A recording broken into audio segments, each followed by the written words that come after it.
¿Ve la pantalla? Sí, doctor, se ve. Sí, doctor. Vamos a comenzar.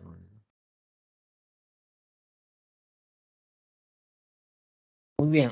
Bueno, entiendo que algunos compañeros suyos están de repente teniendo otra rotación. No, no hay problema. Bueno, entonces vamos a comenzar primero con traumatismo medular. Entonces, para poder entender la repercusión del traumatismo medular, vamos a hacer un repaso de la neuroanatomía. Primero, la médula espinal es una estructura del sistema nervioso central que tiene la particularidad de ser el asiento anatómico de todas las eferencias y aferencias que vienen y van del encéfalo. Entonces, toda esta información, miren que va de la médula, va al cerebro. Y del cerebro también va hacia acá, va hacia la médula. Entonces, esta es la médula torácica, miren. La médula espinal mide aproximadamente 45 centímetros de largo y se extiende desde la vértebra C1 hasta la región inferior de L1, L1, L2. En su región superior la médula se continúa con el bulbo y la parte inferior con el filo terminal.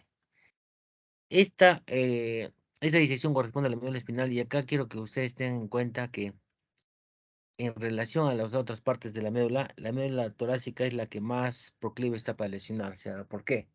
Porque la relación continente-contenido es más estrecha. Entonces, cualquier lesión mínima puede dañarlo. Además, la irrigación de la médula dorsal está dada por varias arterias y generalmente son arterias terminales. Entonces, una vez si se lesiona esa arteria, entonces no hay quien la supla. Ese es el gran problema de la médula dorsal. Por eso muchas veces tumores, hernias dorsales pueden desencadenar hasta incluso paraplegia. Y esta es una disección de la médula dorsal, perdón, la médula lumbar, lumbosacra sobre todo, ¿no? Entonces, como la médula termina en L1, el saco dural termina en S2, entonces se va a formar un extenso espacio ocupado por el LCR. Y ahí es donde van a estar las raíces nerviosas y se conoce como cola de caballo. Ahora, debe tenerse en consideración que cada segmento medular es una unidad cuya lesión causará síntomas de nivel, o sea, el del segmento afectado y de proyección al comprometer vías largas. O sea, cada vez que se lesiona una parte de la médula, entonces lo que quiere decir que primero va a dar una sintomatología o signología propia del segmento y otra propia de la interrupción de las fibras que vienen desde arriba o van desde abajo. ¿Entienden? Eso se llama proyección de vías largas. Entonces, esta es la anatomía, miren. Acá está la médula espinal, la estancia gris en la forma de H, la estancia blanca, el periférico. Y luego vienen las diferentes capas, ¿no? Aracnoides, perdón, pía madre, aracnoides, dura madre. Y acá hay una capa que se degrasa, en donde está el plexo del vaso. Acá está la irrigación de la médula espinal en resumen. La irrigación en general de la médula espinal, los 2 tercios anteriores está dado por la arteria espinal anterior y el tercio posterior por la arteria espinal posterior. Igualmente recordarles que la médula espinal está constituida por una sustancia gris y blanca. En la gris está formada en forma de H, miren, y en la parte anterior están las neuronas motoras. Acá en la parte posterior están las neuronas sensitivas y en la parte intermedia están las neuronas autonómicas. Y de esta intermedia, la porción anterior es las neuronas autonómicas motoras y acá neuronas autonómicas sensitivas. Eso es importante para que entiendan. Entonces, esto es lo que da el síndrome, digamos, de la localización, o sea, del nivel. Y estas fibras son las de proyección, a los que dice lo que les he mencionado. ¿No? Dice el cordón anterior, cordón lateral, cordón posterior. Entonces, en el cordón anterior está el haz corticoespinal ventral, el lateral está el espino talámico lateral, el haz piramidal, el cordón posterior sobre todo, el fasciculus cuneatus y gracilis. Acá con mayor detenimiento, miren, vías medulares ascendentes y descendentes. Es para recordarles nada más que la médula no es tan simple, o sea, tiene su complejidad y para entender la sintomatología, pues hay que tener en consideración estos haces. ¿No? Entonces, acá están los centros somatomotores, centros somatosensitivos, centros visceromotores, interoceptivos. Esto es en relación a la formación de las distribuciones de neuronas a nivel de la médula espinal. Y estas son algunas fibras. No voy a decir todas las vías, solamente algunas, nomás las estoy recordando para que puedan entender todos los síndromes que va a ocurrir, ¿no? Entonces, en relación al dolor, a la vía dolorosa está el espino talámico lateral. Entonces comienzan primero por las terminaciones libres. Estas son proyecciones de la primera neurona bipolar. Esta va a terminar en la segunda neurona a nivel del asta posterior de la médula espinal y va a cruzar la línea media por delante del epéndimo y va a ser por el cordón lateral, como es espino talámico lateral, y va a terminar en el tálamo. Y del tálamo va a proyectarse a la corteza somotosensitiva 3-2-1. La estrategia epicrítica es el haz de Borde-Burdach que va a llevar la sensibilidad proprioceptiva consciente, o sea, todo lo que nosotros, por ejemplo, la propiocepción, el hecho de que nosotros percibimos, por ejemplo, con los ojos cerrados y nos dan una moneda en la mano y nosotros solamente con tocarla podemos decir que es una moneda, eso es la propiocepción que lleva el haz de Goldie-Burdach. Entonces, igualmente hay el receptor encapsulado, lleva la información a la primera neurona bipolar. Esta va a proyectarse hacia el cordón posterior. Igualito va a terminar en el tálamo y luego va a ir a la corteza parietal. Y también somotosensitiva. Este es el haz piramidal, ¿no? Se origina a nivel de las neuronas gigantopiramidales del, del gyrus frontal ascendente o premotor. Entonces de aquí va a partir la información. Todos los haces van a juntarse como haz piramidal. Va a ir por el mesencéfalo, por la protuberancia y bulbo. Y a nivel del bulbo, a nivel de las pirámides del tercio inferior, pues ahí es donde van a decursarse. Y van a terminar en el asta anterior, donde salen neuronas motoras. Entonces, para recordarles, ¿no? Entonces, ahora vamos a qué es lo que es el traumatismo vertebromedular. Entonces, no todo golpe en la columna, no toda fractura va a desencadenar un traumatismo vertebromedular. Entonces, ¿cuándo se dice que hay traumatismo vertebromedular? Entonces, típicamente cuando hay una lesión traumática aguda de la médula espinal, resultando en alto grado de algún grado de déficit sensitivo y o motor o disfunción vesical e intestinal en forma temporal o definitiva. O sea, por ejemplo, si una persona tiene una fractura en la columna vertebral, sin embargo, no tiene ningún problema, o sea, no tiene ni ningún déficit motor, ni sensitivo, ni disfunción vesical, ni intestinal. Entonces, ahí no podemos decir traumatismo vertebromedular, simplemente diremos fractura vertebral. Por ejemplo, si es a nivel de 12, fractura traumática de 12, pero no podemos hablar de traumatismo vertebromedular, solamente cuando hay una disfunción neurológica. Ahí recién, como acá está les he puesto la definición. Entonces, de acuerdo a la información dada en Estados Unidos hay una ley que a partir de 1980, si no me recuerdo, a todos los centros del país, o sea, en Estados Unidos, todos, sean privados o públicos, tienen que reportar la incidencia en los casos de traumatismo vertebromedular. Entonces, esta es una fuente muy confiable, como es el TBM, ¿no? En nuestro país, desgraciadamente, no tenemos eso. Entonces, por eso les presento lo de Estados Unidos. Entonces, ¿qué es lo que dice esta información? Que se llama Sistema Estadística NCCIS, es el Sistema Nacional de Estadística de Estados Unidos, ¿no? En relación a los TBMs. Entonces dice que el traumatismo vertebromedular lo más frecuente es a nivel cervical, con un 53.2%, así dice. Seguido por nivel torácico, 35.6%, y nivel lumbosacro, 11.2% de los casos. Ojo, en Estados Unidos, la principal causa de TBM son los accidentes de tránsito. En Estados Unidos hay carreteras de alta velocidad, o sea, constantemente hay accidentes, pero con alta velocidad. Por eso se explicaría cervical. Aquí en nuestro país, la verdad, no me parece que fuera cervical. Lo que más vemos es dorso lumbar, ¿ya? Para que sepan, pero esa es la estadística. Ahora, de acuerdo a ese estudio, también dice que el segmento medular afectado más frecuentemente es C5 y C4, seguido por C6, T12, C7 y el E1.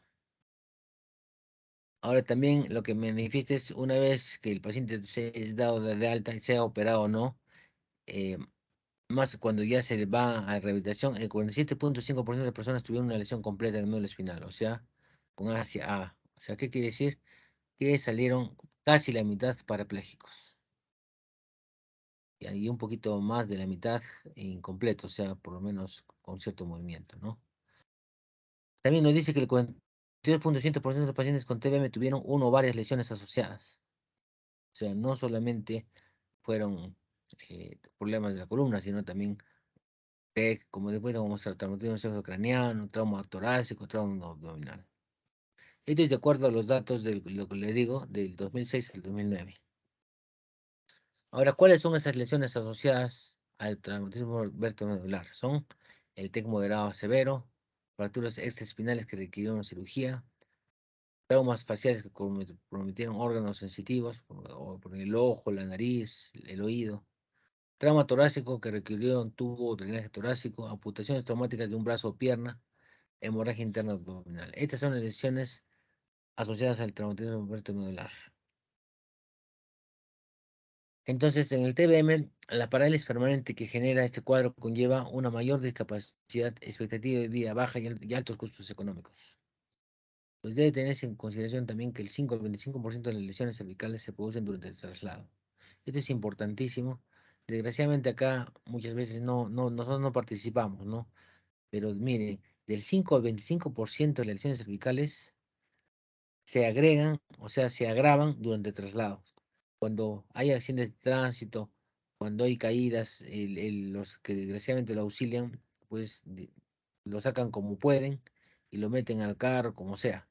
Entonces, ¿cuál es la consecuencia? Si hay una fractura inestable cervical, entonces durante ese traslado va a moverse, pues y va a lesionar la médula. A eso se refiere, ¿no?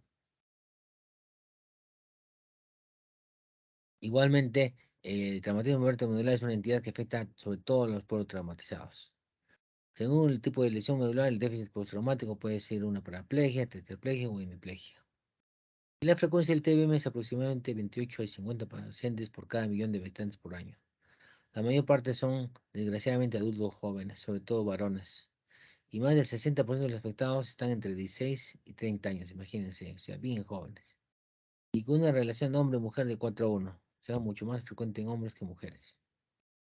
Y esto es en relación a las fracturas de la columna vertebral. Ojo, no de TBM, de las fracturas vertebrales. Una cosa es fractura, otra es TBM. Entonces, acá como ven, la charnela la dorso-lumbar es donde más frecuentemente ocurren las fracturas.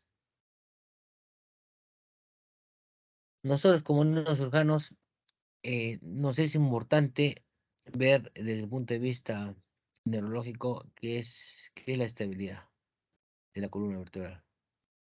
Entonces, ¿qué es la estabilidad? Es la capacidad de la columna sometida a fuerzas fisiológicas para limitar el desplazamiento de modo que no se dañe o irrite la médula espinal ni las raíces nerviosas y para evitar una deformidad o un dolor discapacitante por cambios estructurales. O sea, ¿qué quiere decir?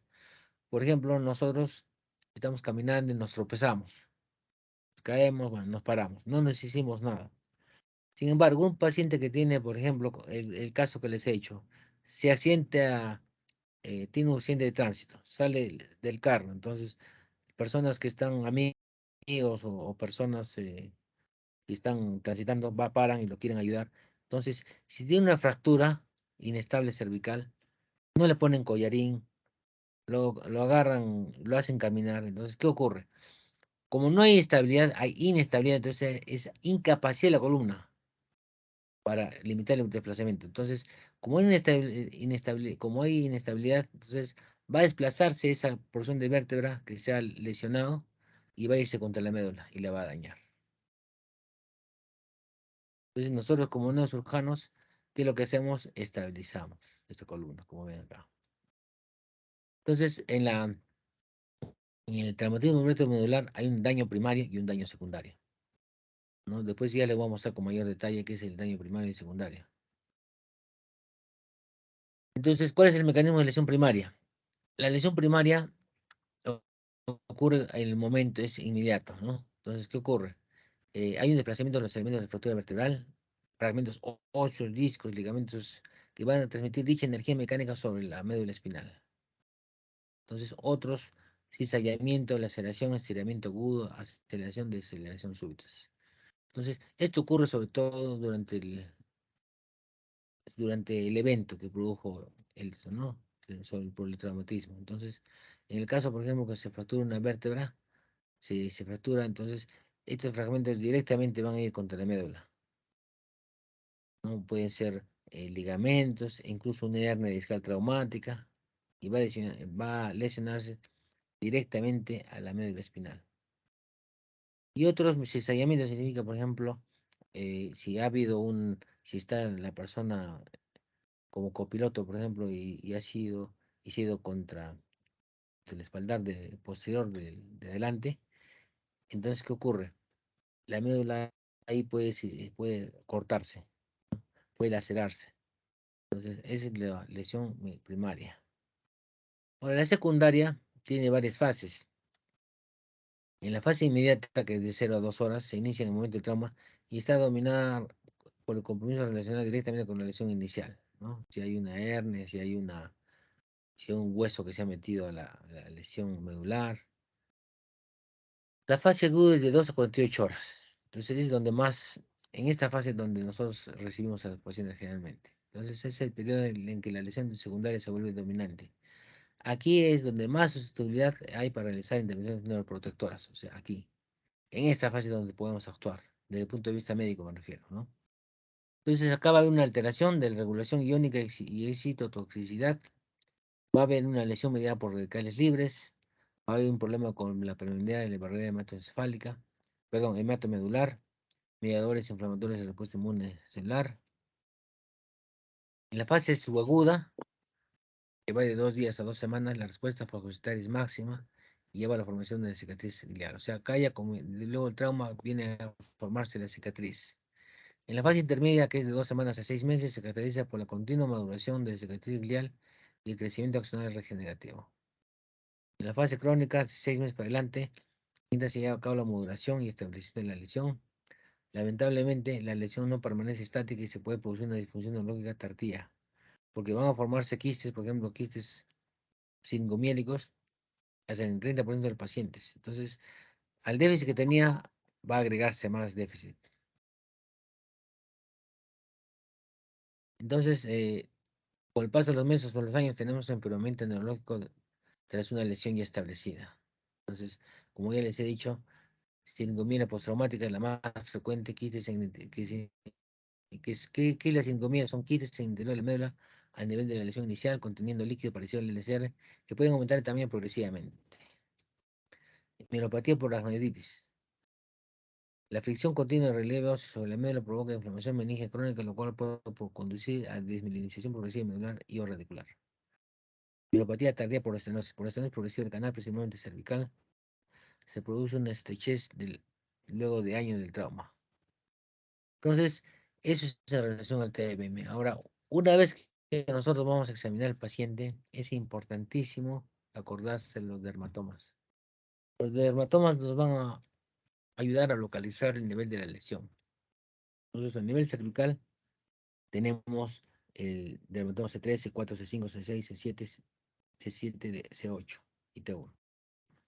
Entonces, generalmente el C6 es el dedo gordo, el C8 el dedo chiquito, el C7 el dedo índice y el mediano. Acá a nivel de los miembros inferiores, a nivel del ombligo es T10, T2 el ligamento inguinal con L1, L4 es la mitad de la rodilla y la porción medial de la pierna, el dedo chiquito es S1, el dedo gordo L5. Y los genitales S2, S3, S4. Entonces, ese es el resumen de los dermatomas.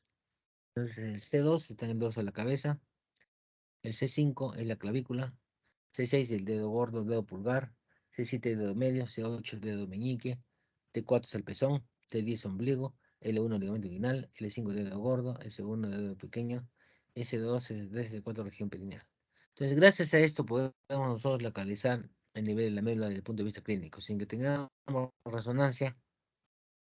Digamos, si estamos en un sitio alejado y no tenemos obviamente ni siquiera radiografía, un examen clínico más o menos pueden orientarse a qué nivel está la lesión medular. Entonces ustedes le hacen, por ejemplo que tenga una lesión torácica alta. Entonces, ustedes le van haciendo la sensibilidad. Ven la flechita, ¿no? Jóvenes. Sí, Sí, doctor. doctor. Ya. Entonces ustedes van comparando, dicen así con una agujita le dicen, siente, sí, siente acá, sí, también siento, entonces van bajando, siente, siente, y digamos a nivel de la tetilla dicen, no, acá no siento, a partir de acá ya no siento para abajo, entonces eso se llama nivel sensitivo. Entonces ustedes pondrán, si es a nivel de la tetilla, dirán nivel sensitivo a nivel T4, perfecto. Entonces ya ustedes hacen la evaluación de la función motora. Si no mueve nada, es 0. Si mueve todo, es 5. Si levanta algo, es más de 3. Acá no puesto la valoración motora. Pero combinando ambos exámenes, ustedes pueden clasificar esa lesión medular en lesión neurológica por la escala ASIA. Entonces, ¿qué significa lesión completa? Tipo A. Cuando hay ausencia de función motora y sensitiva que se extiende hasta los segmentos sacros, o sea, también hay compromiso de esfínteres. Si la persona, por ejemplo, tiene nivel T4 y tiene paraplegia, no puede controlar los esfínteres, quiere decir que necesita una sonda vesical para orinar y una sonda rectal para defecar. Entonces ahí dirán que es una lesión completa tipo A. Y al contrario, el tipo E es todo está conservado. Y en el intermedio de los dos hay varios matices, pues, ¿no? El B, hay una preservación de la función sensitiva por debajo del nivel neurológico de la lesión que se extiende hacia los segmentos sacros con ausencia de función motora. El tipo C, hay todavía una preservación de la función motora por debajo del nivel neurológico y más de la mitad de los músculos debajo del nivel neurológico. Tiene un balance muscular menor de 3. Lesión incompleta, hay tipo D, preservación de la función motora por debajo del nivel neurológico y más de la mitad de los músculos por debajo del nivel neurológico. Tiene un balance muscular de 3 o más. O sea, mientras más está cerca de la A es más grave y mientras más cerca de la E es menos grave. Entonces, así ustedes catalogan al problema, al déficit neurológico que va a conllevar este paciente. Entonces, ustedes en forma clínica, examinándolo al paciente, hay indicios que le dicen que puede haber un TMM. Entonces, si ustedes lo examinan en la palpación de la columna vertebral, hay bastante dolor, lo palpan y dicen, me duele, doctor, mucho, me duele. Entonces, ojo, pensar que hay un TBM. Y le dice, doctor, siento adormecido mis piernas. Uy, también, un indicio. Si inclusive, aparte de eso, no puede mover bien las piernas, también. Pérdida o disminución del nivel de conciencia, o sea, que el paciente esté inconsciente, también piensen que puede tener TBM. Si, digamos, dicen, no puedo orinar, o si no, se ha hecho las necesidades, también con compromiso de esfínteres, también un factor que indica. Y si está bajo efectos del alcohol o drogas, sospechen también que puede tener un TBM. Entonces, estos son indicios clínicos que puede tener un paciente un TBM. Ahora, en relación a las lesiones medulares, podemos dividirlas en una lesión medular completa, o sea que ya hay una lesión, ya no hay nada que rescatar, o sea, ya hay es el ASIA tipo A, lesión completa, no mueve nada, no siente nada y no puede orinar ni defecar, es lesión medular completa. Y la incompleta, que felizmente es lo más frecuente, hay diferentes matices, ¿no?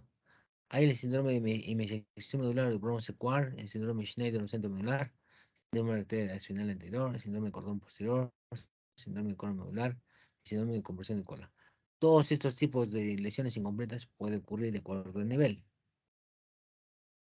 Entonces, hablemos sobre la lesión completa. Es la consecuencia más severa, o sea, más grave que esto no puede haber. Entonces, hay una pérdida total de las funciones motoras, sensoriales, de bajo nivel de lesión. Entonces, aparte de eso, hay un deterioro de la función autonómica. No hay control vasomotor, no hay control de temperatura, hay un trastorno de esfínteres. Además, puede haber, de acuerdo al nivel, si es a nivel cervical, pues habrá cuadriplejía. Si es a nivel dorsal o lumbar, habrá una paraplegia. Y vamos a repasar los diferentes tipos de lesión medular incompleta. Dentro de ellos está el síndrome de hemisección medular o de Brown-Séquard. Desde el punto de vista del mismo lado, hay una parálisis motora, una pérdida de sensibilidad profunda, observación de sensibilidad térmica y dolorosa. Contralateral y una pérdida de sensibilidad térmica dolorosa, conservación de la sensibilidad profunda, conservación de la función motora.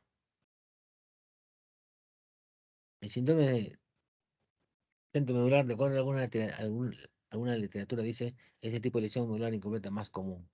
Entonces, en el caso que sea cervical, hay una parálisis mayor de los miembros superiores, hay un diverso compromiso de sensibilidad debajo del nivel de la lesión, hay una mayor hipoestesia y hipoalgesia y hay un compromiso de esfínteres. El síndrome de arteria espinal anterior, la causa más común es una hernia traumática cervical. Entonces, ¿qué ocurre? Este disco se va contra la porción anterior de la médula y la arteria medular anterior está justo delante de la médula, si se acuerdan de lo que se ha mostrado. Entonces la va a comprimir, entonces va a producir una isquemia. Y va a producir parálisis y anestesia por debajo de la lesión, preservación de la sensación profunda y táctil, pérdida de sensación de dolor y temperatura.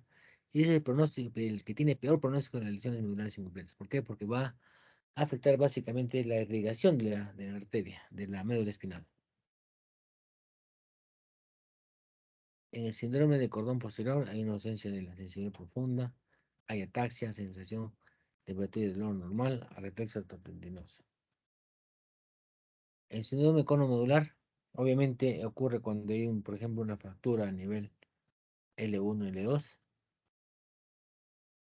Entonces, ahí va a haber un dolor intenso a ese nivel, ahí va a haber un déficit sensitivo que decide montar, va a haber un déficit motor simétrico, pueden presentarse fasciculaciones, va a haber compromiso anal y vesical.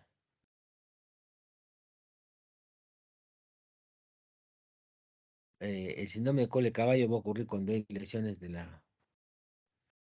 a nivel lumbar. Entonces, ahí va a haber un déficit sensitivo en sí de montar, déficit motor asimétrico, las fasciculaciones son raras y el dolor tipo radicular. Entonces, esto es lo que les dijo, miren, lo que les he dicho al inicio, el manejo del TBM habitualmente, o sea, en forma ideal, sería a nivel prehospitalario, eso sería excelente, ¿no? Y a hospitalario precoz sí lo podemos hacer nosotros, pero prehospitalario debería aplicarse el ABCD de trauma que se asegure buena oxigenación y adecuada hemodinamia para mantener la perfusión medular, evitar la hipotensión, anemia y hipoxemia. Y mantener para controlar el dolor, normoglucemia, normotemia, normocardio. O sea, nosotros tenemos que asegurar que una persona que tiene TBM inmediatamente tiene buena oxigenación, la presión tiene que ser adecuada, la glucemia también. Y lo importante también es inmediata y precoz inmovilización cervical y espinal. Entonces, los collares blandos permiten un 75% de movilidad, por eso no sirven. En cambio, los collarines Philadelphia y Stiffneck solamente permiten movilidad del 30%. Entonces, estos son mejores. Mientras más rígidos, más duros sean los collarines, mayor protección tiene el paciente. Igualmente, evaluación especializada con posibilidad de la mectomía compresiva y uso de metilbenes solonas, más como estrategia neuroprotectora, no como estándar de tratamiento. Antibiótico terapia de acuerdo a si hay heridas asociadas. Y la inmovilización cervical solo podrá retirarse si el paciente está vigil, atingente y no refiere dolor cervical. De otra manera debe mantenerse hasta que las pruebas de imagen descarten alguna lesión inestable. Entonces, el shock medular, ¿qué significa? Significa que el paciente, aparte de la lesión medular de déficit motor sensitivo, hay un problema de hipotensión severa. Entonces, eso ocurre porque parte de la médula espinal va a inervar a los vasos sanguíneos. Entonces, ahí está el cordón simpático, ¿no? Entonces, aparte de las cadenas simpáticas, hay una columna del simpático. Entonces, que va de T1 a L2. Entonces, si se lesiona eso, entonces no va a poder haber un buen control de todas de la presión, ¿no? Porque a nivel que nos va a dar la presión arterial son las arterias periféricas. Entonces, cuando están contraídas, pues van a dar la presión, pero si están dilatadas, entonces la presión va a caer. Entonces, es lo que, y en este caso, por ejemplo, de lesión medular, va a caer bruscamente, entonces va a haber una hipotensión severa. Este proceso puede durar más o menos de horas hasta 3 a 6 semanas, o sea, casi mes y medio, o sea, el trauma. Y debe realizarse de un diferencial con un shock hipovolémico. Ahora, hay pacientes, sobre todo los que tienen traumatismo medular cervical y mientras más alto, mayor riesgo, que tienen que ser manejados en UCI. Los pacientes con lesión medular espinal, sobre todo cervical, tienen un riesgo incrementado de inestabilidad hemodinámica y compromiso respiratorio. Entonces, ellos deben ser tratados idealmente en cuidados intensivos. Las lesiones cervicales y lesiones completas medulares van a asociarse con inestabilidad hemodinámica y complicaciones respiratorias. La inestabilidad hemodinámica luego de la lesión medular aguda es común, tan alta como un 90% de lesiones completas cervicales. ¿Ya? Muchas lesiones cervicales van a llevar justamente a este problema. Y las complicaciones respiratorias son una causa común de morbilidad y mortalidad luego de lesión medular aguda. Entonces, los pacientes con lesiones medulares agudas requieren intubación y soporte ventilatorio. Y los pacientes que tienen alto riesgo de descompensación respiratoria también deben estar manejados en la UCI. El objetivo de llevarlos a la unidad de cuidados intensivos es prevenir la injuria secundaria. Entonces, las guías de práctica clínica sugieren utilizar vasopresores para mantener una presión mayor de 85 milímetros de mercurio. Entonces, ¿qué es lo bueno? Que en la UCI hay monitoreo de la presión, de la frecuencia cardíaca, de todos los parámetros. Entonces, ahí es donde se puede utilizar medicamentos. Si está la presión baja, pues con sustancias vasopresoras, como la noradrenalina, por ejemplo, que utilizamos bastante, infusión de la noradrenalina produce aumento de la presión arterial. Los pacientes en riesgo de fallas respiratorias deben ser intubados tempranamente. La tomografía de la columna vertebral cervical puede para descartar una lesión vertebral en pacientes inconscientes. Recordar que los pacientes con mecanismos significativos de trauma tienen sospecha de lesión medular hasta que no fue lo contrario. Un estudio de columna vertebral total es muy importante en pacientes en coma, debido a que no se sabe a qué nivel está la lesión. O sea, tiene que ser un barrido de toda la columna. Ahora, desde el punto de vista de la inestabilidad, hay una escala, sobre todo del trauma columbar, que se llama TLIX, ¿no? TLIX significa Columbar Injury Classification Score, ¿no? Entonces, esto más o menos nos permite nosotros como neurocirujanos ver si le damos un tratamiento quirúrgico o médico. Entonces, para eso nosotros utilizamos la escala, la morfología de la lesión, segundo, la integridad del ligamento longitudinal y tres, estado neurológico. La morfología puede ser por radiografía o tomografía, de preferencia tomografía. Entonces, con una fractura por compresión vale 1, tipo de estallamiento tipo 2, si tiene traslación o rotación 3 y si tiene lesión de distracción 4.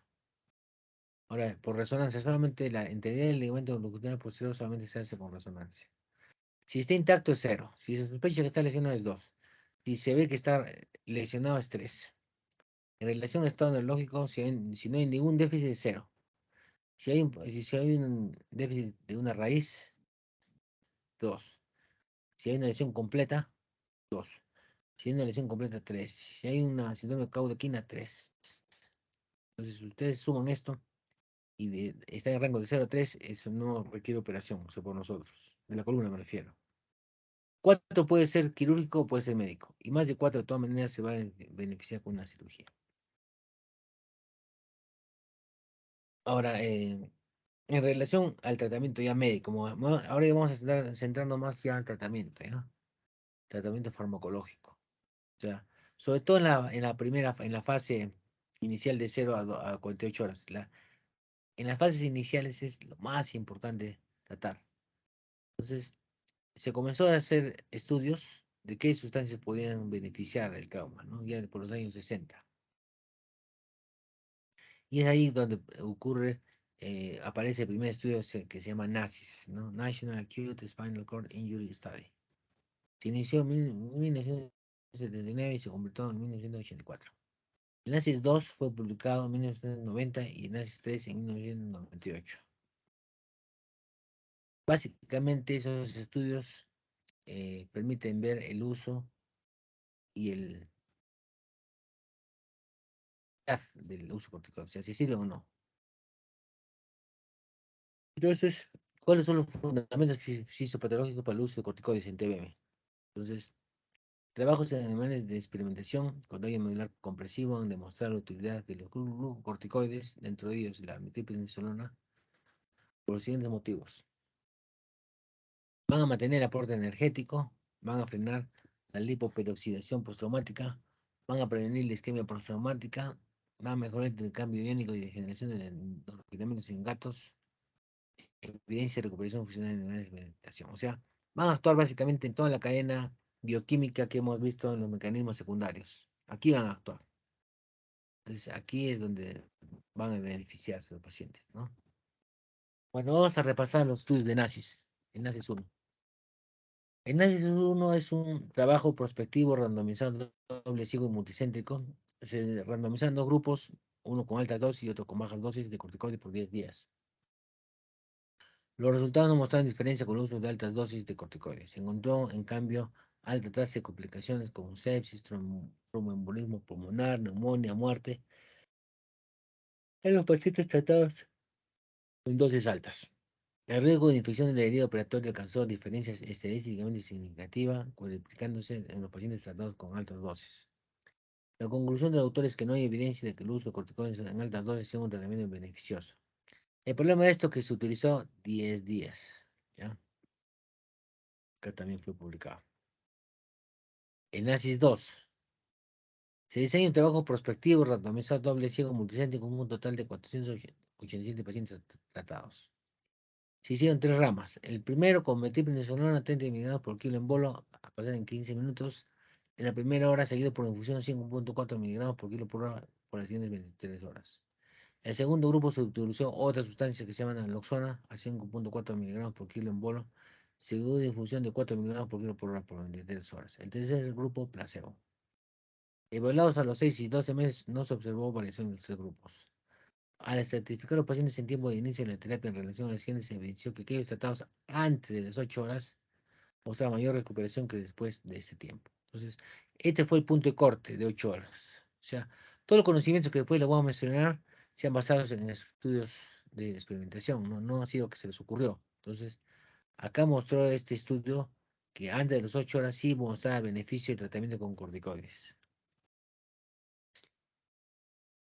La diferencia de puntos en la escala motora por los grupos tratados no se analiza en profundidad. Esto es una crítica, ¿no? El estudio incluye pacientes tratados desde depresivos en los centros de estudios y los derivados de otros centros con tratamiento inicial desconocido. Bueno, son críticas que no vienen al caso. Entonces, el NACIS 3 ya fue un estudio multicéntrico, doble ciego, con 497 pacientes randomizados en tres grupos, iguales al protocolo del NACIS 2, no hubo control placebo, y todos los pacientes se recibieron un bolo de metilprednisolona de 20-40 miligramos por kilo antes de randomización. Los pacientes en el régimen de 24 horas recibieron una infusión de metilprednisolona de 5.4 miligramos por kilo por hora. Los pacientes de 48 horas recibieron la misma infusión, pero por 48 horas. Y el grupo de tirilacida recibió una infusión de 2.5 miligramos por kilo cada 6 horas por 48 horas. Todos los pacientes fueron tratados antes de las 8 horas. Mire, acá ya se tomó en cuenta, ya no se utilizó este medicamento si llegaron más de las 8 horas de trauma. Y se midió los cambios en la función motora a las 6 semanas y 6 meses. Ahora, los pacientes tratados con metronidazol por 48 horas mostraron una mejoría en la función motora a las 6 semanas y 6 meses después de la cura, siendo más significativo en aquellos pacientes que iniciaron terapia entre las 3 y 8 horas antes de la cirugía.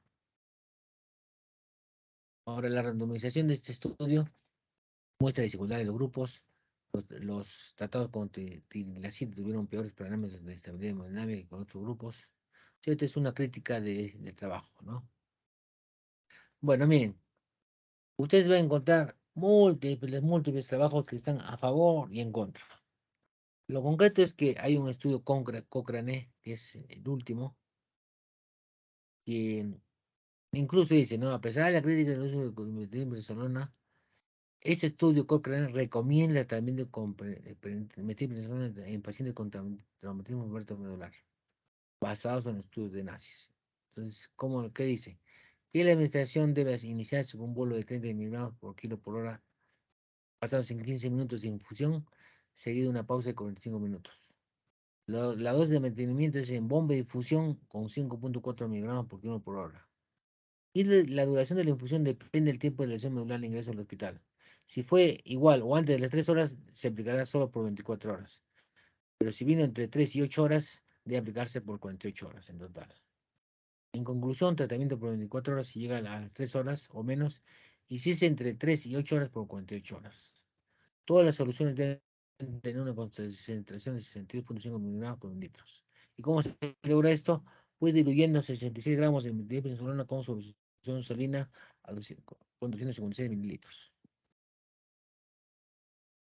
Entonces, parte del tratamiento también es la inmovilización. Entonces, si es un trauma, si es un politraumatizado, deben trasladarse en esto. Incluso cuando si van a ir a tomografía, tienen que ser así en algo rígido, ¿no? Y el collar, este es el collarín Filadelfia que le digo, ese es el collarín rígido que debe usarse. Y es el corset rígido dorsolumbar en caso de fracturas dorsolumbares. Ahora, ¿cuándo aplicamos tratamiento quirúrgico? ¿Cuándo decimos se opera o no se opera? Como ya les dije, el parámetro de clics, ¿no? Eso nos orienta bastante. Esa escalita que les he mostrado al inicio, clics, por lo menos. Ahora también hay escalas para fracturas cervicales altas, subaxiales, torácicas, pero yo les sé que debo mostrar más que todo la torre columbar. O sea, ustedes son alumnos, entonces no es tan necesario que sepan esas escalas. Por eso solo se les he puesto en esta de trauma dorso-lumbar. Sin embargo, en términos generales podemos decir que las indicaciones quirúrgicas para el manejo de la injuria espinal son la descompresión, las lesiones compresivas y la estabilización. En el caso de lesiones compresivas, la descompresión durante el periodo agudo debe ser necesaria. La indicación de plan de cirugía es controversial. Si hay autores que dicen que debe hacerse lo más pronto, otros un poco demorar, ¿no? Lo concreto es que si el paciente tiene algo de movimiento y no tiene déficit completo, eso sí hay que hacerlo más rápido, pero tampoco tan rápido, ya tiene que estar estabilizado.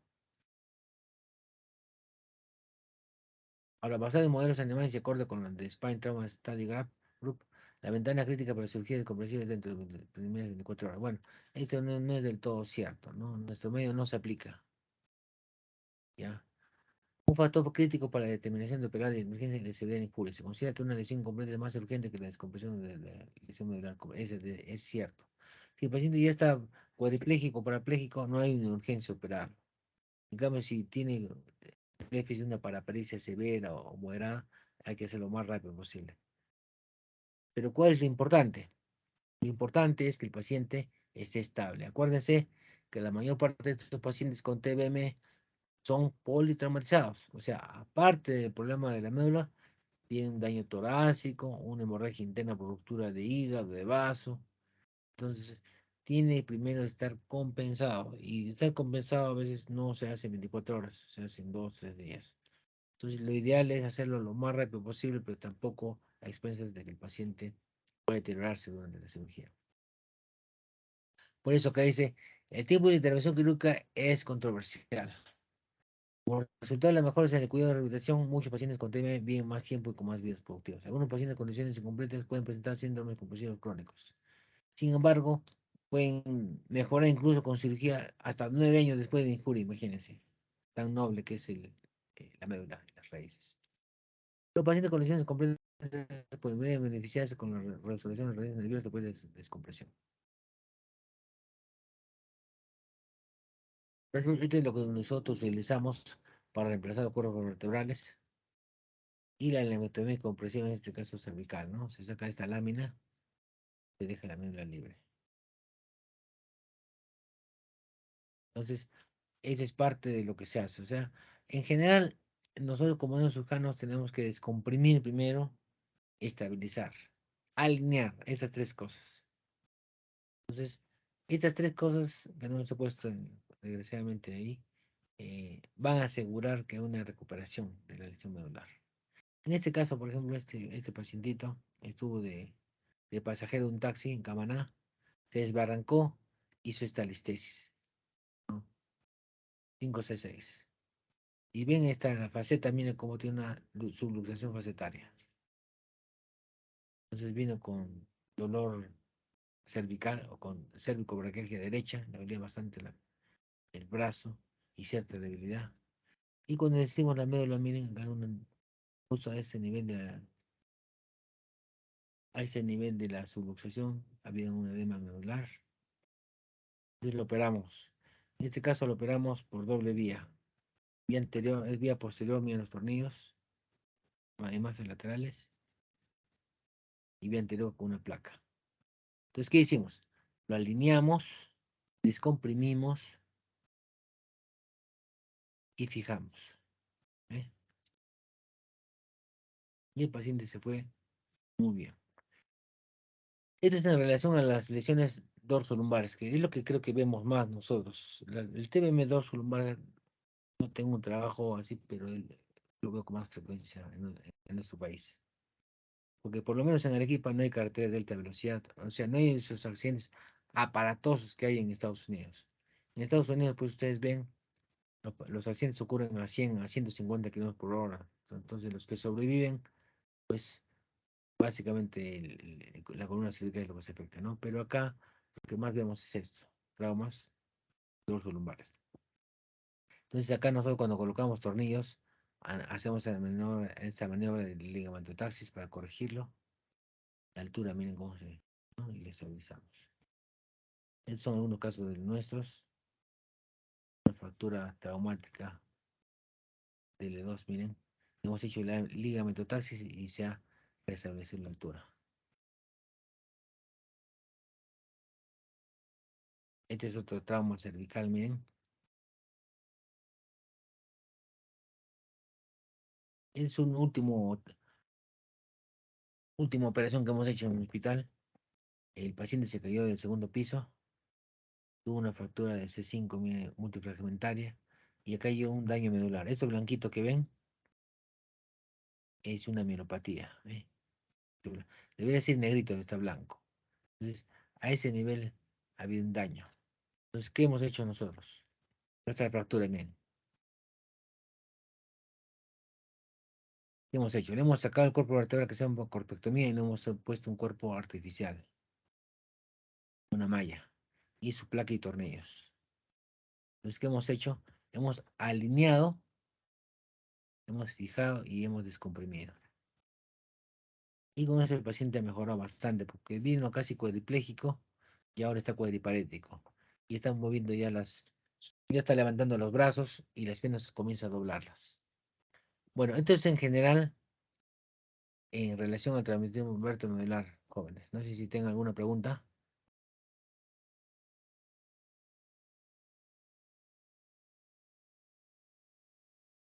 ¿Alguna pregunta, Ahora, jóvenes? Ah, consulta. En una lesión completa, entonces hay una disociación de la sensibilidad. la lesión medular completa. Sí, Bueno, como les he dicho, depende del nivel, ¿no? Primero ustedes van a tener un nivel sensitivo. Del nivel sensitivo para abajo, el paciente no va a sentir nada de nada. Nada de nada. Ahora, cuando es incompleto, sí va a haber lo que ustedes dicen. Pues puede tener alguna sensibilidad proprioceptiva de un lado, en el síndrome de Brown-Sequard, por ejemplo.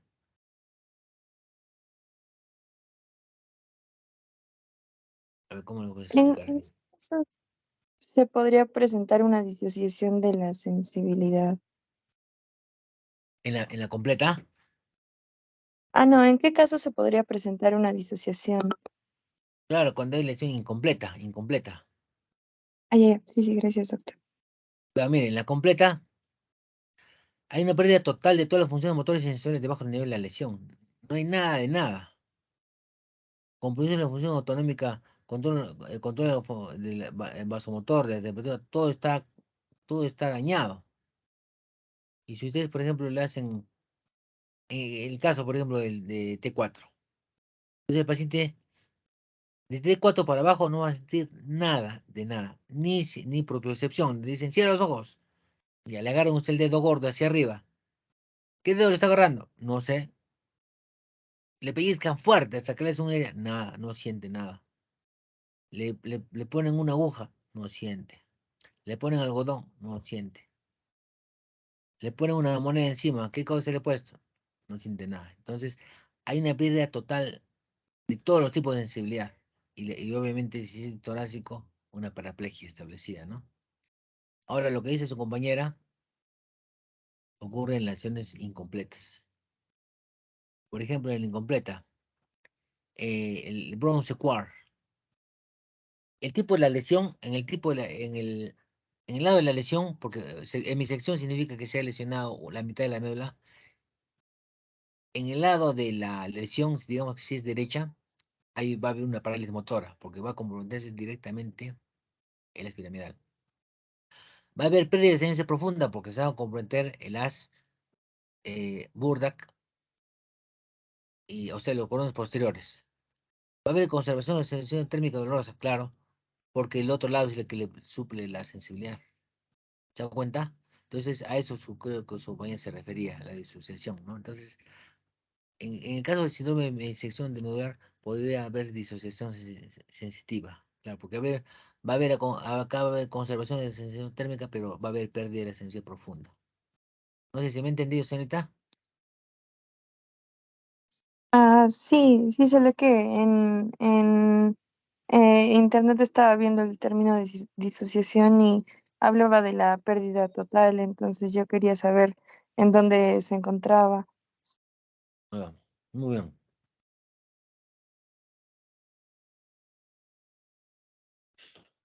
Doctor, ¿el síndrome de Cauda-Equina, a qué nivel, hasta qué nivel puede abarcar? Miren, miren, la médula espinal va a llegar hasta L1. A partir del L1, ahí está el cono medular. De ahí hacia S2 va a haber una gran bolsa llena de líquido, que es la cisterna lumbar. Ahí donde van a flotar todas las redes nerviosas, y como tienen forma de cola de caballo, se llama síndrome de cabo de quina. Entonces, en ese lapso, cualquier lesión, fractura, pala, cuchillo, todo, cualquier lesión que lesione las redes nerviosas, van a producir cabo de quina, síndrome de cabo de quina. ¿Entiendes? Ahora, por ejemplo, que hay tanto lesiones por arma de fuego, asaltos, entonces se está viendo como ya con más frecuencia ese tipo de síndromes. Antes veíamos solamente cuando se fracturaban, por ejemplo, cuando una fractura lumbar L2, L3, en estallido, que hay compresión medular, ahí se ve un síndrome de cola de caballo, traumática, ¿no? Pero ahora también se está viendo por el tiro de fuego.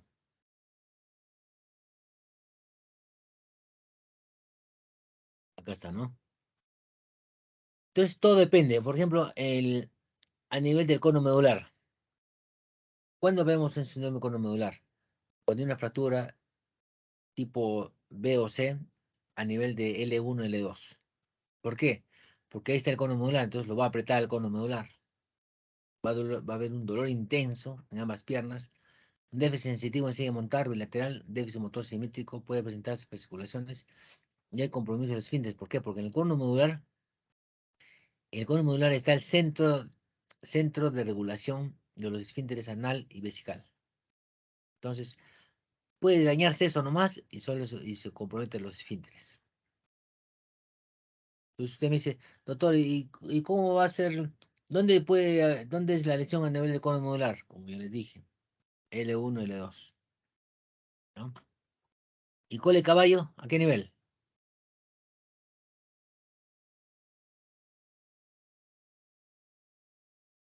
Aquí me responde. El- la cola de caballo es a través, no, ¿el de Cauda-Equina o el de cola de caballo? Caule quino, cole caballo es igual. Sí. En, en, en la cola de caballo.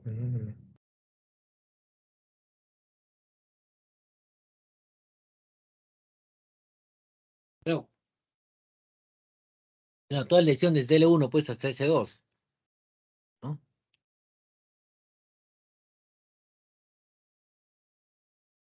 Bueno, todo se explica por la anatomía. La anatomía es clave.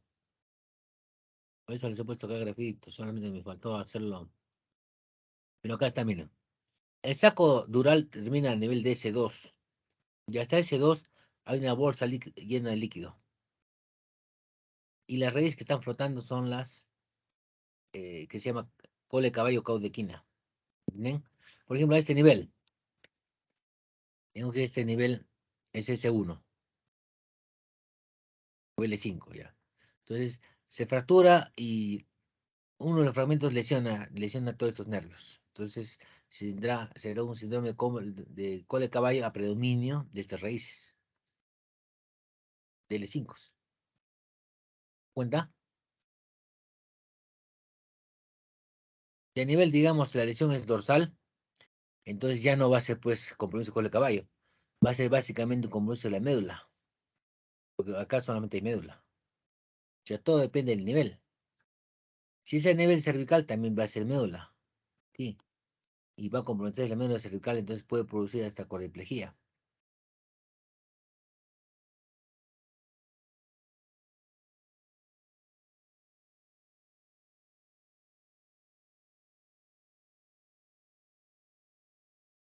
¿Han entendido, jóvenes?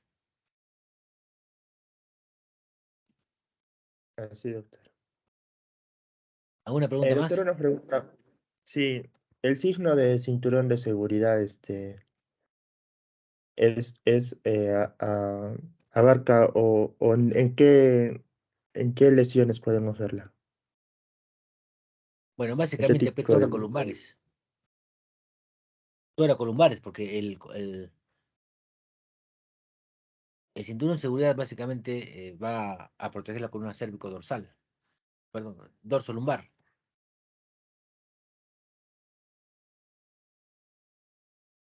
Pero lo importante es que, digamos, ustedes si ustedes están en un carro, un auto que tiene un protector hacia atrás, o sea, un espaldar que también le proteja el cuello, entonces van a proteger bastante la columna cervical en un accidente de tránsito. Entonces, no, y si tienen collarín y si tienen el cinturón con mayor seguridad, ¿no? Ahora, las lesiones, pues, que yo he visto por cordón de seguridad, básicamente son costillas. A veces se fracturan las costillas, el esternón, pero la médula, muy, muy difícil, ¿ah? Muy difícil.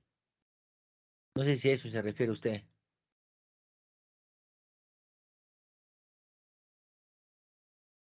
Ah, sí, sí, Lo que, doctor. O sea, lo que son... yo he visto, lo que yo he visto al- en la emergencia, los pacientes que tienen accidentes, incluso volcadura, pero siguen estado con su cinturón de seguridad, han venido con fracturas del esternón, fractura de las costillas, pero en la columna no se ha hecho nada.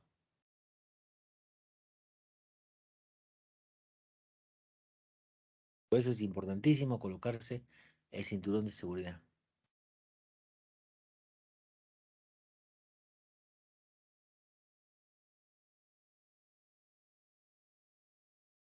¿Alguna pregunta, jóvenes? ¿Alguna pregunta más?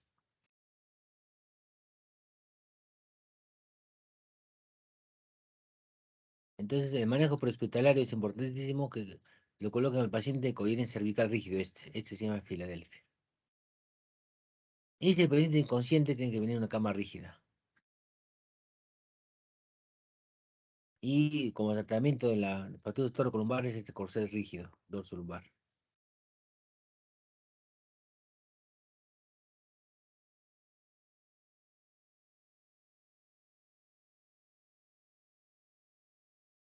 ¿De los corticoides han entendido, jóvenes?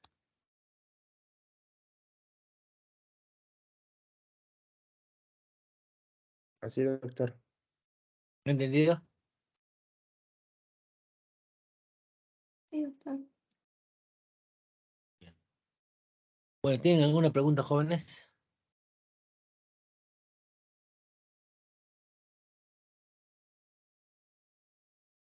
Creo que ya no, doctor. ¿Sí? ¿Está comprensible todo? Sí, doctor. Bueno, los últimos casos que les he presentado son mi experiencia, ¿no? Que son algunos casos que les he mostrado. Y la última operación que hemos hecho es de este TBM. Este TBM de un paciente de Tacna, que sacó el segundo piso y este cuerpo se destrozó, miren. Entonces acá le hemos hecho una corpectomía, le hemos puesto un cuerpo artificial, que es este, y su plaquita. Y mire, le hemos alineado. Por eso, tres cosas, mire. Descompresión, alineación y fijación. ¿Ve? Y con eso el paciente ha mejorado bastante.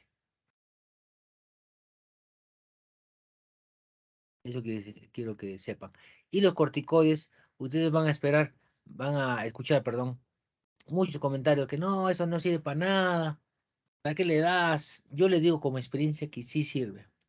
Peor es no poner nada. Y tiene fundamento fisiopatológico porque yo les he mostrado que en la fase inicial del TBM hay un mecanismo secundario de daño. Entonces, este mecanismo secundario de daño aquí va a ocurrir en este tiempo, de 2 a 48 horas. Entonces, justamente durante las primeras 8 horas está indicado los corticoides, como les he dicho. Entonces, sí les va a beneficiar bastante. Entonces, esas personas que dicen que no, no sirve para nada, ¿para qué le das? Bueno, que haga una úlcera, pero por lo menos la médula le va a salvar. Imagínense la repercusión de un joven que puede mover piernas y otro que no. Ya, uno no va a mover las piernas, pero no tiene su úlcera.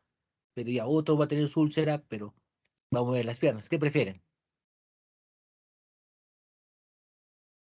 El que mueve las piernas, ¿sí o no?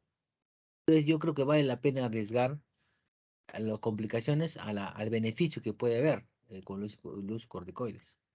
Yo tengo varios casos que así han venido los pacientes con paraplegia.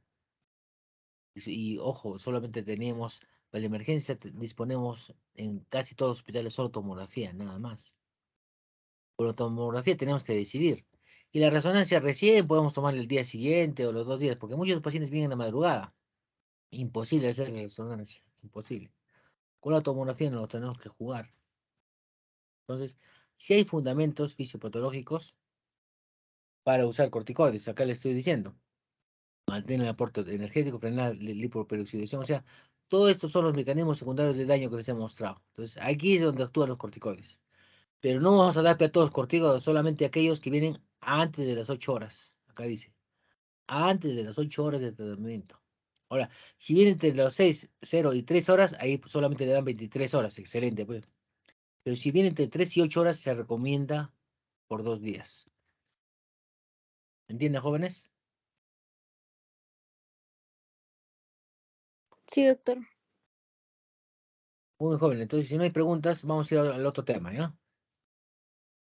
Doctor, una pregunta más. En cuanto al nivel de la de la lesión de la médula espinal, ¿cómo examino?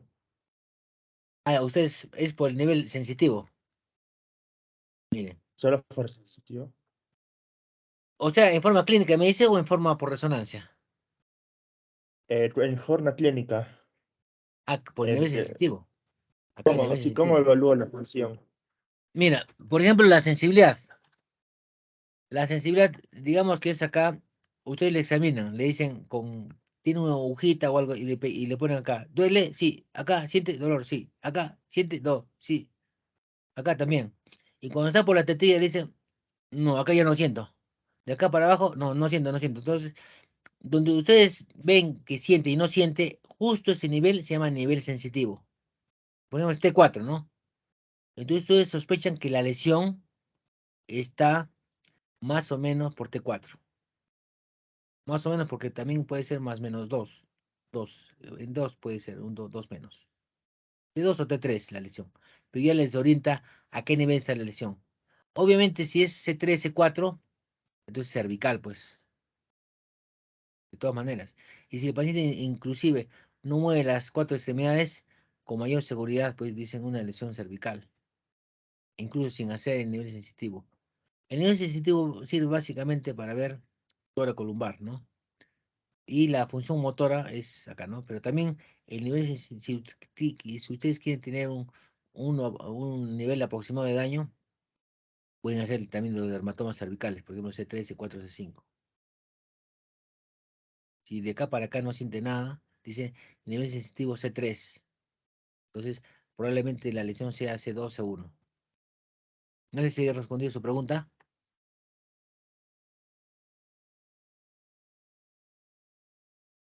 Sí, doctor, por ejemplo, si tuviera una lesión en lumbar, o toracolumbar en el T12, este, puedo evaluar la función como la flexión y extensión. Pero usted me está, claro, pero usted me dice más o menos por dónde está el nivel, ¿sí o no? Ujú. O sea, Sí, digamos que usted no tiene tomografía, no tiene rayos X, no tiene nada. Está en un centro de salud. Solamente con nivel sensitivo puede determinar a qué nivel está la lesión. Si digamos a nivel del ligamento inguinal, de acá para abajo no siente nada, entonces dice nivel sensitivo L1. Entonces probablemente la lesión sea a nivel L1, T12 o T11, ahí, a ese nivel. ¿Te cuenta? Y van y lo llevan, digamos, a un hospital grande, le hacen su tomografía y con alta seguridad la lesión va a ser ahí, a ese nivel. Solamente usted aplicándole la sensibilidad, los dermatomas. ¿Entendió? sí, doctor, sí, sí, lo entendí. Muy bien, jóvenes. Y si ustedes se dan cuenta, casi todas las lesiones medulares cervicales, dorsales, lumbares, hay compromisos esfínteres.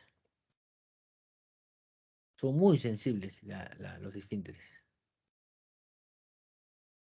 Entonces, lo más grave de esto es que son jóvenes, imagínense, jóvenes con compromiso esfínteres es terrible. Es un drama, no se imaginan cuánto. Por eso a veces cuando algunos colegas dicen, pero ¿para qué le das corticoides? Le vas a hacer que sea serio, que tenga sepsis, que haga neumonía. ¿Pero acaso no vale la pena? Acá, como les he mencionado, la mayor parte de pacientes con TBM son jóvenes y varones. Imagínense, un joven que esté postrado en su cama, que no puede orinar ni defecar solos. Es terrible. Por eso hay que darle el máximo tratamiento a estos pacientes. Y muchos de estos pacientes son politraumatizados, ojo, un gran porcentaje no solamente está dañado en la médula, sino también tiene un traumatismo encefalocraniano, tiene un trauma torácico, un hemoneumotórax que va a requerir de repente un tubo, va a tener hemorragia interna. Ahora algunos dicen, ¿pero por qué no lo operan la médula rápido? Porque tiene que estar bien compensado. ¿De qué servimos? ¿De qué sirve que le estemos operando rápido si está con la presión baja? Y esa presión baja va a justamente favorecer a los mecanismos secundarios de daño medular. Dentro de los mecanismos de daño del secundario está la hipotensión, una mala oxigenación. Entonces eso aumenta que se formen más radicales libres, que haya lipoperoxidación. ¿Me entienden? Entonces tiene que haber un equilibrio, ¿no? En el hospital, por ejemplo, lo estabilizamos y le operamos, digamos, al segundo o tercer día, pero bien estabilizado. ¿Me cuenta? Este paciente, por ejemplo, que les he mencionado, lo hemos operado creo que a los 6 días de trauma. 6 días, ¿ah? Porque vino de Tacna y muy bien, ¿ah? Ha mejorado bastante la fuerza. El último que hemos operado la semana pasada.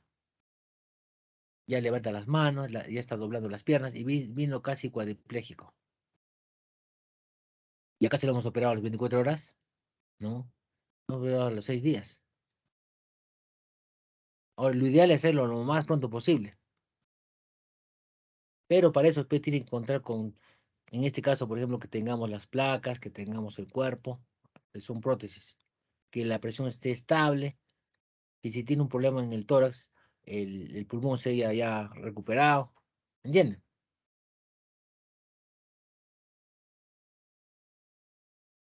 Muy mejor, entonces vamos a pasar al siguiente tema.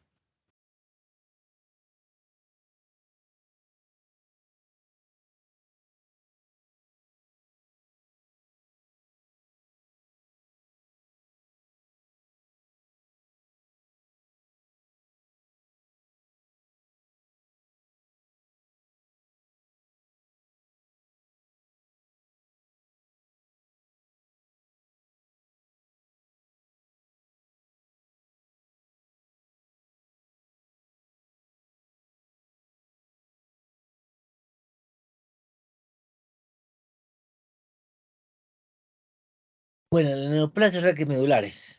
Entonces acuérdense que en la médula también, al igual que el cerebro, pues, hay células nerviosas, dentro de ellas pues están las neuronas, están los astrocitos, la microglía, los oligodendrocitos capilares y epéndimo. Entonces, a partir de ahí es donde se originan todos los tumores, ¿no? Ahora vamos a dividir, el tema de hoy básicamente va a ser este, ¿no? Pero vamos a recordar los demás tipos de tumores. Los tumores de la columna vertebral en general se dividen en intermedulares, que constituyen solamente el 5%, extramedular el 40% y extradurales el 55%. Los intradurales básicamente están conformados por neoplasias propias de la médula espinal, ¿no? O sea, dentro de los astrocitos de las células epidimales. Entonces, ahí habrán astrocitomas, ependimomas, como después lo vamos a revisar. Extramedulares, o sea, están fuera de médula, se va a originar el 40% de los tumores y se originan del leptomeninges o de las mismas raíces nerviosas. Dentro de ellos están los neurofibromas y meningiomas con mayor frecuencia. Juntos, más o menos, corresponden al 55% de todos estos tumores. Los extradurales, el 55% se originan en cuerpos vertebrales o tejidos epidurales. Y la mayor parte son metástasis. Puede ser de pulmón, mama, próstata. Y comprende la mayoría de tumores. Ahora, si yo le digo, ¿cuáles son los tumores más frecuentes de la columna, de la médula? ¿Qué dirían ustedes? Las metástasis, ¿no? Entonces acá viene un tumor tipo neurinoma. Básicamente vamos a hablar de los tumores intramedulares. Entonces, corresponde al 15% del tumor del sistema nervioso central. El osteotoma va a corresponder al 30%, el ependimoma al 30% y el misceláneo al 30%.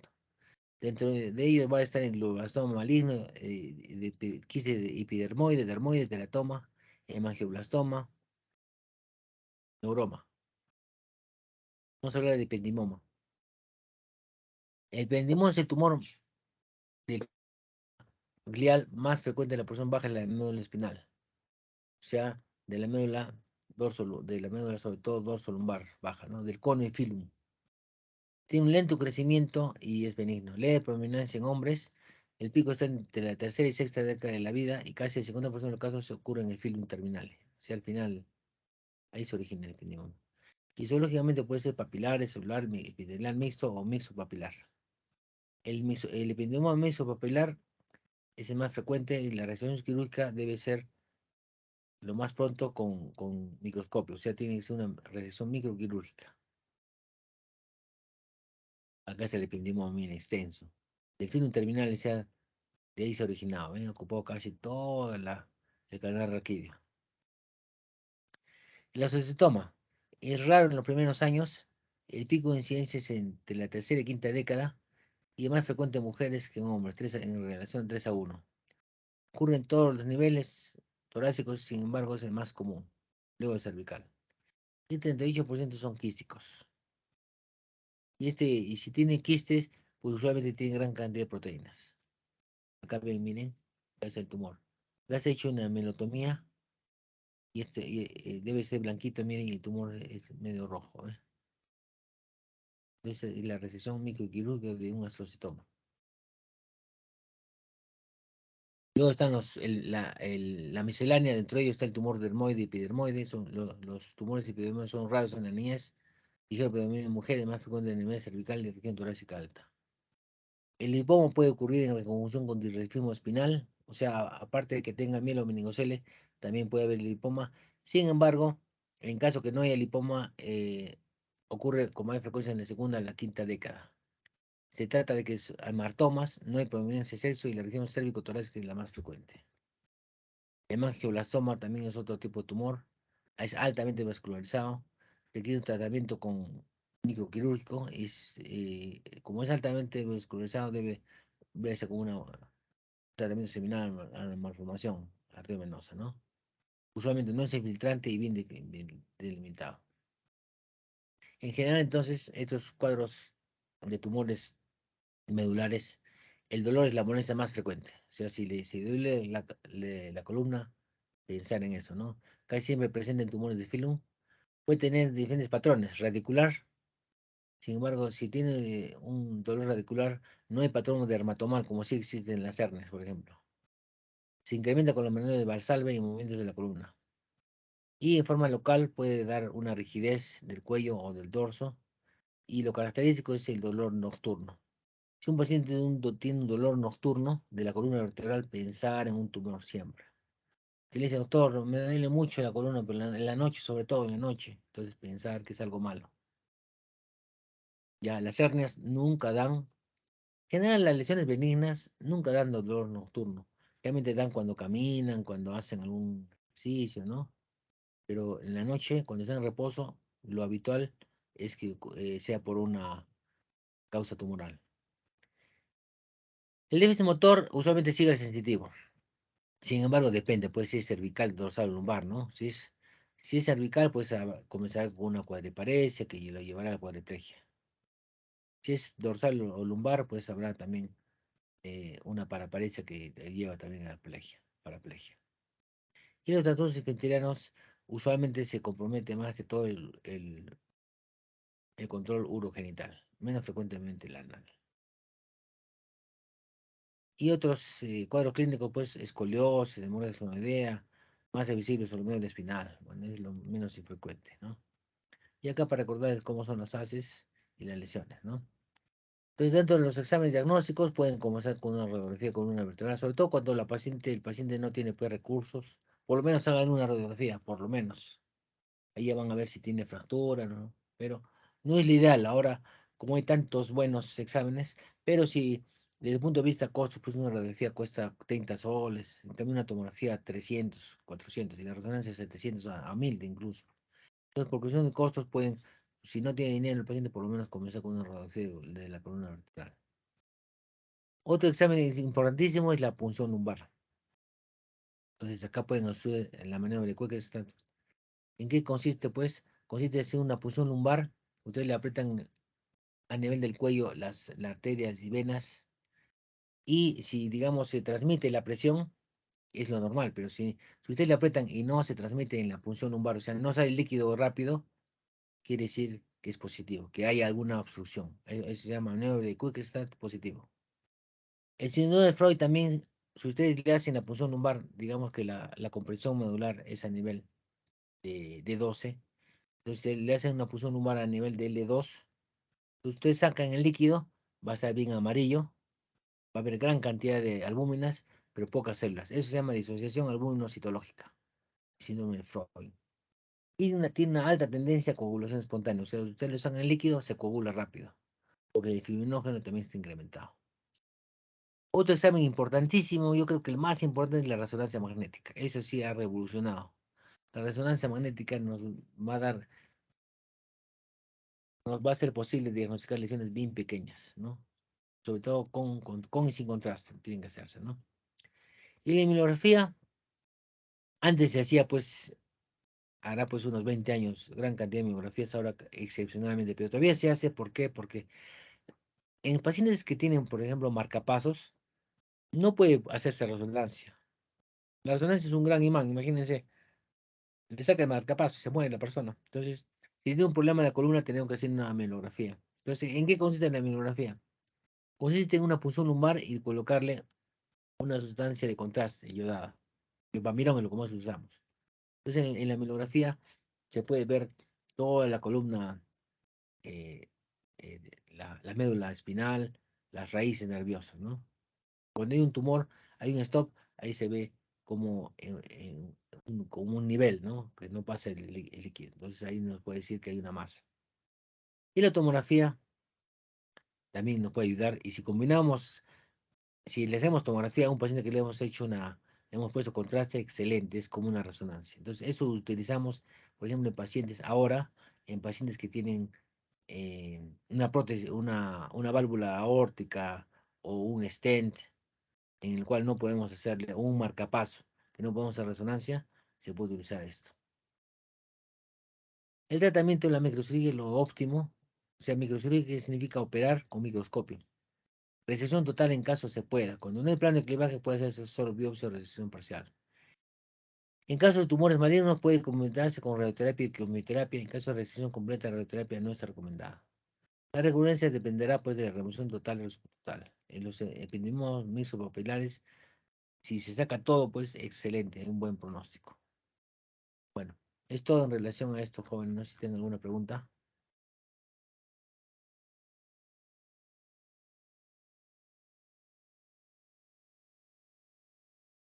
¿Alguna pregunta, jóvenes?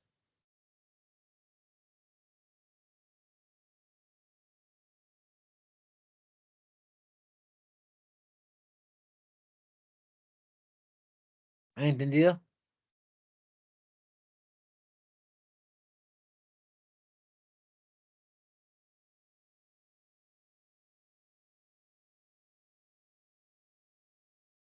Jóvenes. Sí, doctor, lo tengo claro. Bien, ahora vamos a hablar sobre la hernia discal, ¿ya?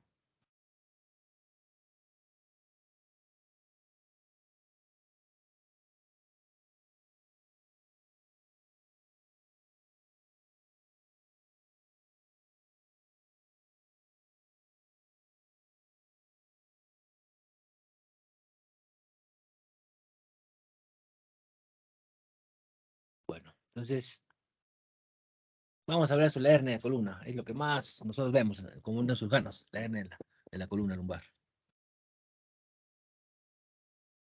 Bueno, miren, ya tiene una historia de hace mucho. Mire, desde 1543 ya Andreas Vesalius ya comenzó a hablar del disco intervertebral. La asiática fue descrita en detalle por Coturno en 1962. En 1857 se publicó una de las más tempranas descripciones del flema discal. Krauss en 1909 removió un disco intervertebral traductoralmente junto con Oppenheim. Dandy en 1929 operó dos pacientes con ruptura de disco pensando que se trataba de una neoplasia. O sea, al inicio de una hernia se pensó que era un tumor. En 1930 se publicó en el Journal of the American Medical Association la ruptura típica de un disco intervertebral. Love en 1939 publicó un caso en el cual se hizo disectomía sin laminectomía. Durante los años 40 y 70 ya comenzó el avance para el tratamiento de esta lesión, ¿no? Gracias al uso del microscopio. Y últimamente, pues, aparte de la operación clásica con microscopio, se está haciendo disectomía endoscópica, se hace también disectomía percutánea por láser, escólisis por ozono. Pero eso no es muy efectivo, ni tampoco puede hacerse. Ahora, últimamente, se está haciendo reemplazo del disco vertebral, pero la verdad, estos reemplazos ya es un tratamiento ya exagerado por una hernia. Nosotros como neurocirujanos, por lo menos en mi servicio, hacemos lo mínimo indispensable. Hay casos, por ejemplo, de colegas que presentan en los congresos, les han puesto discos artificiales, tornillos, de toda una ferretería, para simplemente una simple hernia. Nosotros como solo operamos con microscopio, una incisión pequeñita, les sacamos el disco y mejoran bastante. Por ejemplo, acá les pongo esto porque es lo que se está haciendo ahora último, ¿no? Pero no estamos de acuerdo. Entonces, en relación a la epidemiología, el grupo etario más afectado está entre la tercera y cuarta década de la vida, más predominancia en el sexo masculino. Ahora ustedes se dirán por qué, porque nosotros pues tenemos más actividad física, levantamos más peso, la mayor parte de obreros son hombres, eso es la razón. Ahora las mujeres como eh, también están trabajando en trabajos rudos. Yo en emergencia estoy viendo también ya gran cantidad de mujeres con hernias discales, las obreras, por ejemplo, las de limpieza, las que levantan peso, ya están teniendo, o sea, tampoco no es cuestión de hormonal, sino es cuestión de oficio. Quien levanta peso hace esfuerzo, hernias con toda seguridad, ¿no? Ahora, el síntoma más frecuente, la lumbocetalgia, o sea, dolor lumbar que se va a la pierna. Topográficamente, el nivel de mayor prevalencia es L5S1 y L4L5. Los grados de herniación más frecuentes son protrusión, prolapso, extrusión discales, predominando en las hernias posterolaterales. Y en nuestro servicio, mi servicio, la cirugía de las hernias discales es uno de los más frecuentes que hacemos. Para recordarles, hay 7 vértebras cervicales, 12 dorsales, 5 lumbares, 5 sacras que están funcionando y 4 coxillas. Y cada uno está separado uno por otro por disco intervertebral. de una parte que es el anillo fibroso y el núcleo pulposo del centro. Y acá también es importantísimo la presión intradiscal. Tiene mucha relación con la posición del paciente. Cuando nosotros estamos dormidos, miren, acá la presión es casi cero. Cuando estamos echados de costado, 75. Cuando estamos parados, 175. Si estamos parados adelante, 200. Si estamos incluso adelante con algo pesado, 225. Si estamos sentados, miren, 150, sentados para adelante, más presión y con peso. Miren, se dan cuenta cuando uno está jorobado, cuando la presión intradiscal es altísima. Cuando están en la computadora, ustedes así, hacia adelante con el cuerpo, están haciendo gran daño a sus discos. Ahora esto en relación ya a la anatomía ya más prolija del disco. Entonces, este es el disco, el anillo fibroso, este es el núcleo pulposo, este es el saco dural, las raíces nerviosas, este es el foramen por el cual salen los nervios. Acá está la faceta articular, las láminas. ¿Se ubican, no, jóvenes? Y Sí, el nervio doctor. espinal, ya, y el nervio Sí, doctor. espinal da un nervio que se llama sino vertebral, que es este, que va a inervar, mire, la porción posterior del disco, mire. Esto amarillito es gran inervación. De eso se explica el dolor lumbar, ¿eh? Gran inervación. Entonces, cualquier cosa que pase acá va a traducirse en dolor. Entonces, ¿cuáles son los factores predisponentes? La enfermedad degenerativa discal que se comienza con la edad. O sea, con la edad, con el envejecimiento, los discos se envejecen también y lo primero que pierden es agua, luego se rompen la anillo fibroso y luego se sale el contenido.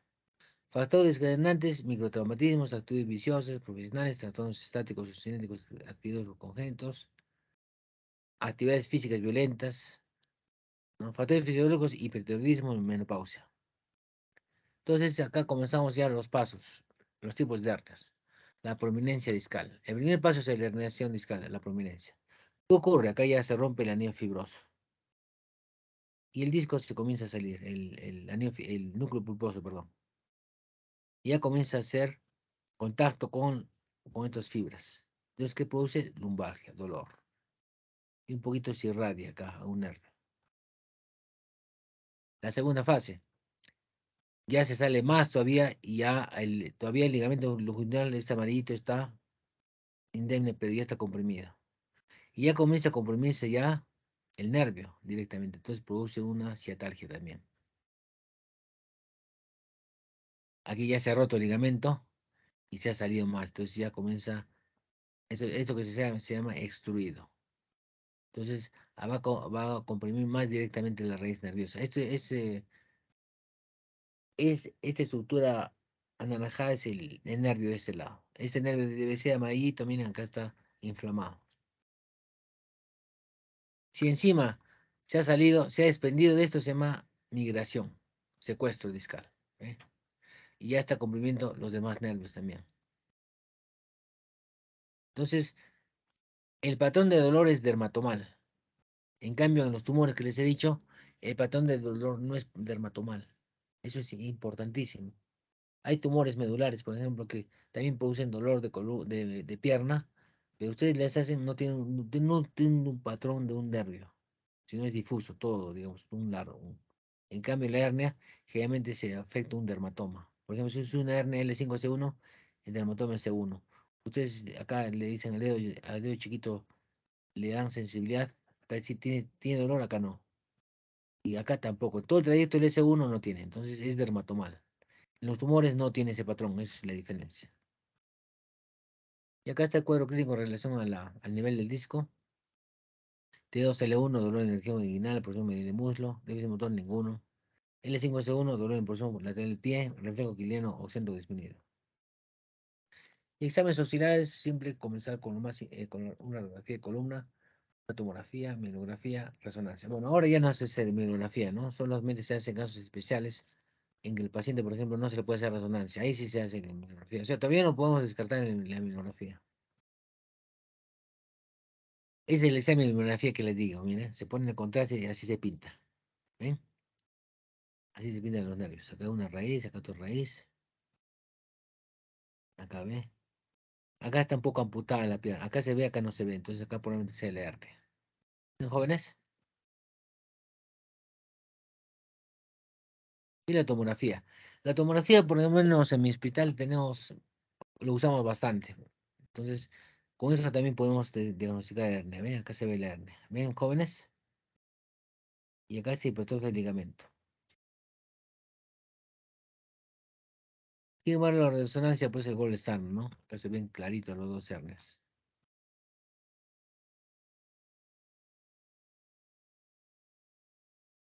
Algo con mayor razón, ¿eh?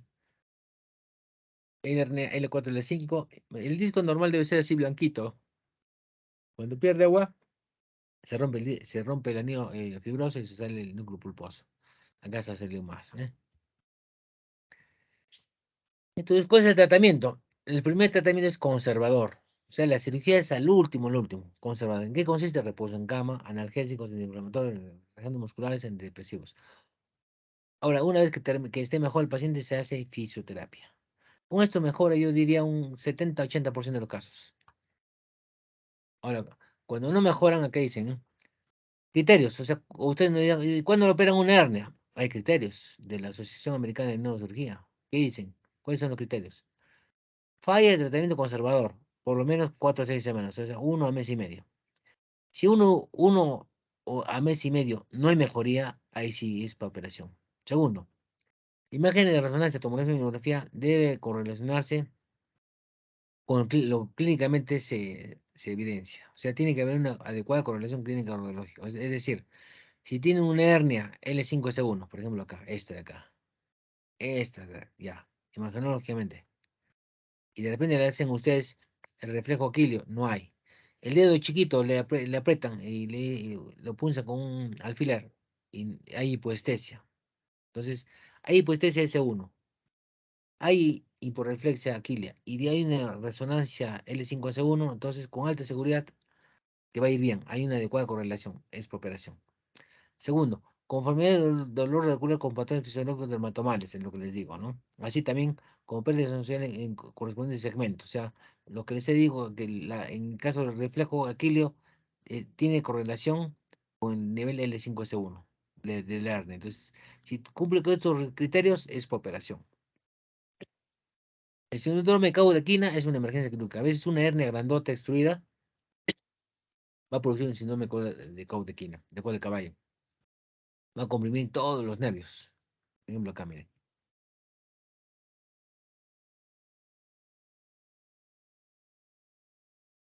Acá, miren. Cuando se ha salido todo este disco, está comprimiendo varios nervios, ¿eh? ¿Se dan cuenta? Todo lo que está rojito está inflamado. Entonces, esta es una emergencia quirúrgica.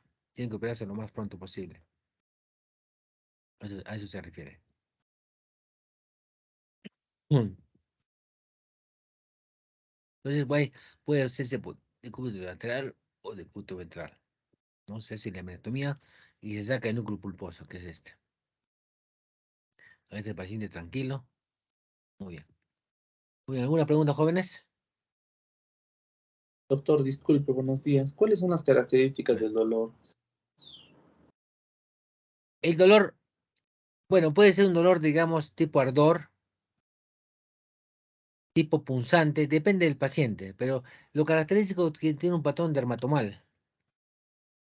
O sea, el paciente le dice, doctor, me duele acá de la espalda a la nalga y se va por la parte de atrás y llega al dedo chiquito. ¿Y cómo es? Como corriente, algunos dicen como corriente, otros dicen como ardor. O sea, depende del paciente, ¿no? A veces, como lo concreto es que tiene dolor, pero sigue un trayecto. Es la característica.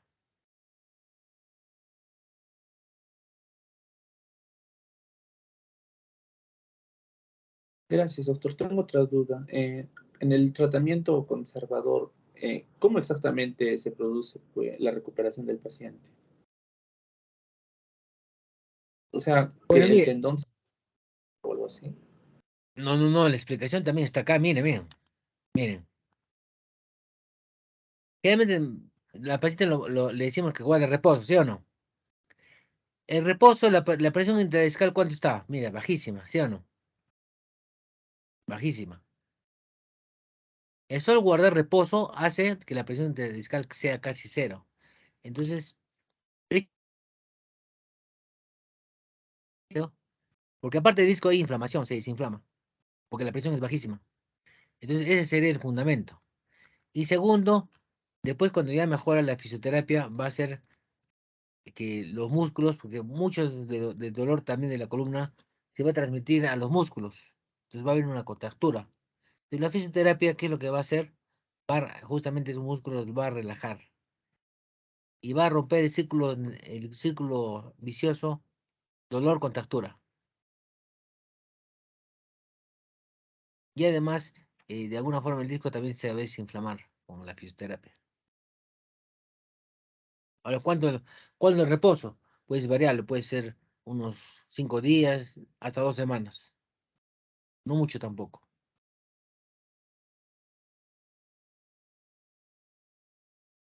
Se da analgésicos, antiinflamatorios, relajantes musculares, antidepresivos y fisioterapia al final, ¿no?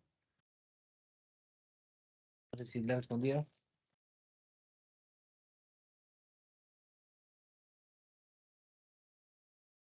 Gracias, doctor.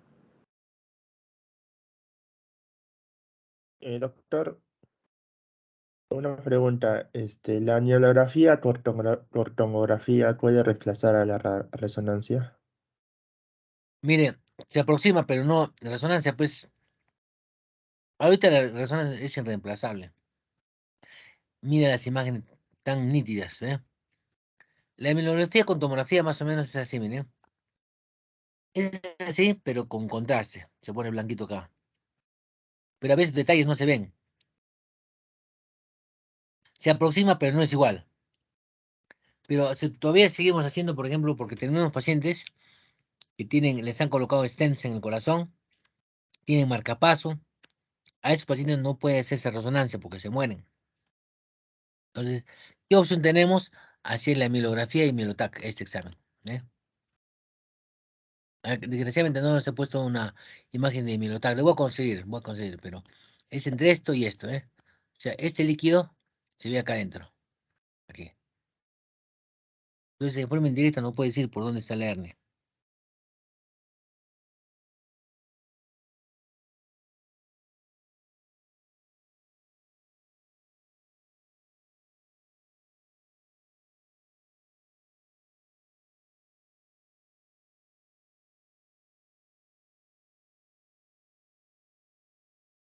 Una pregunta más, jóvenes. ¿Han entendido? Sí, doctor. Sí, doctor, muchas gracias. Sí, doctor. Sí, doctor. Ya, Muchas entonces gracias, creo que, doctor. no se preocupe, creo que he completado ya todo el sílabo, ¿no? Todo lo que me correspondía. Sí, sí, doctor.